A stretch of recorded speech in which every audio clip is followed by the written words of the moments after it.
Hey guys, magluluto ako ngayon ng kamuting kahoy. Talbos ng kamuting kahoy. Maray na daw mga idol, mga iday. And tawag nito talaga sa amin guys, sa Bicol, tinatawag tong 5 fingers. Yan guys, 5 fingers ang tawag yan. Pero binibilang ko 6 eh. 6 siyang dahon. Kaya ang tawag nito 6 fingers, hindi 5 fingers. So yan, pipiliin natin guys yung mga magagandang dahon para masarap, malambot yung pagkaluto natin. So ngayon guys, tingnan nyo yung ating paglulutuan. Tulog pa. Ayan guys, oh. Guys, oh, tulog pa siya, oh. Hindi makita. Guys, yung paglulutuan natin, puyat kasi yan guys na malingki kagabi. Kaya yan, tulog na tulog, lulutuan natin niya siya ng ulam para pagising niya. Sarap ng kain niya. So yan, mamaya guys, mamaya papakita ko sa inyo paano ako magluto. So guys, yan, tinatanggalan natin ng mga parang ano niya, tangkay. Kasi yung kumuha nito guys, di marunong eh. Ayan oh, may tangkay. Mapait to guys, pag nakain mo kailangan walang tangkay. Ilalagay na natin yung gata. Unang gata ay pangalawang piga. Yan, pangalawang pigang gata. Ako, nilikman ko na kayo yung mo. At guys, sibuyas, bawang lalagay na natin. Yan ang magpapasarap sa ating luto. Tsaka sibuyas.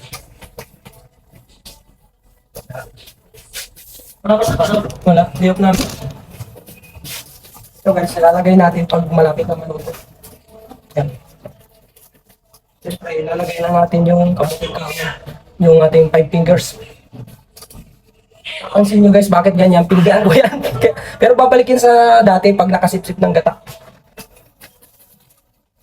Yan o, pigang-pigang siya. Guys, halo-haloin muna natin ito para masipsip niya yung ano. Nakatingin na lang ko dyan sa asawa mo. Oo.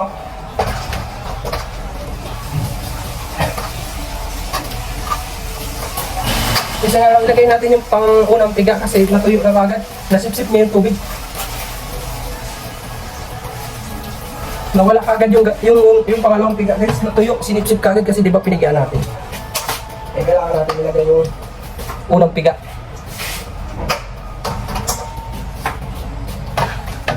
So tingnan nyo guys, ano na itsura niya yan guys, so bumalik na sa dati oh. Nag-normal ano na siya. Sinipsip niya na kasi yung gata eh, sa unang piga. Tapos ilalagay na natin guys yung shell para mabuka na ito, para magtubig pa. Guys, so, shell.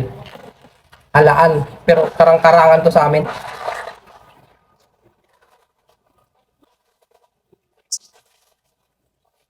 Bilis lang ito maluto guys. Mamaya luto na to.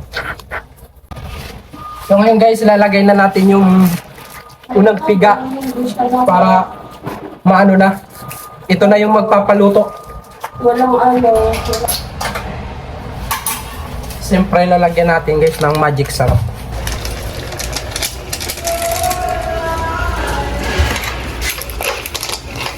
Okay guys, 5 fingers ang tawag dito sa amin guys. Magata-gata guys, sobrang gata.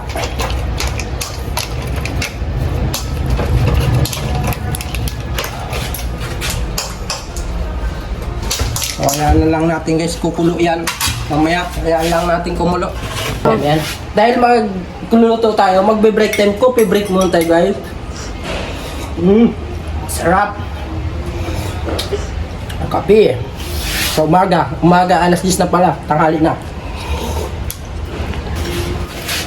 Shoutout nga pala dyan sa mga kakain pag nakita tong luto ko, magugutom.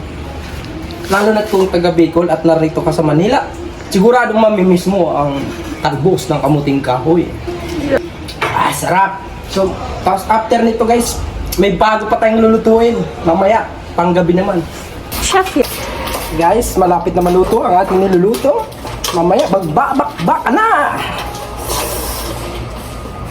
Ang masarap guys, yung nagluluto ka, pinagpapawisan para yung pawis mo tumatalsi sa niluluto. Yun na nagbibigay alat guys. Pag kulang sa alat. Kita mo naman guys. Kita nyo naman. Ayan guys, oh, kita nyo naman. Nakikita nyo ba? Sarap. Mamaya ha, kakain na Wala guys, nagising na pala ang ating pinaglulutuan. Amoy na yata ang ating niluluto. Kaya Breakfast. nagising na guys. Sa sobrang sarap ng aking luto. Kaya Nagugutom na ako, guys. Ayan oh, nagugutom na daw siya. Naamoy lang ang aking luto. Nakababa guys, nagutom bigla. Ayan guys, luto na. Luto na ang ating ulam for today. Sarap niyan guys. Tapos, ngayon, luto na, may nanghingi na kagad. Ayan guys, oh. May nanghihingi na. Guys, may nanghihingi ng ulam natin. Akin na. Naiya pa siya guys. Shoutout sa'yo. Shoutout sa'yo, naamoy yung ulam ko, nanghihingi na kagad. Ayan guys, oh. Thank you. Thank you ha. Thank you ha. Thank you. Guys, kakain na tayo. Yan ang ating ulam. Albos ng kamuting kahoy, tsaka mayroon tayong sponsor ng fried chicken. So, let's eat. Yan. O guys, mukbang na tayo guys. Tara.